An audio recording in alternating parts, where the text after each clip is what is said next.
If you have forgotten your passwords on your Android device, you can easily recover them using Google Settings.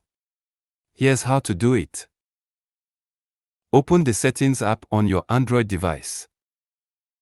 Scroll down and tap on Google to open the Google Settings. Tap on Manage your Google account to access your account settings.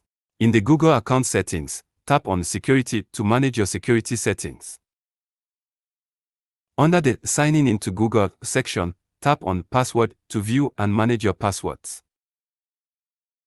You may be prompted to verify your identity using your Google account password, fingerprint, or other security method.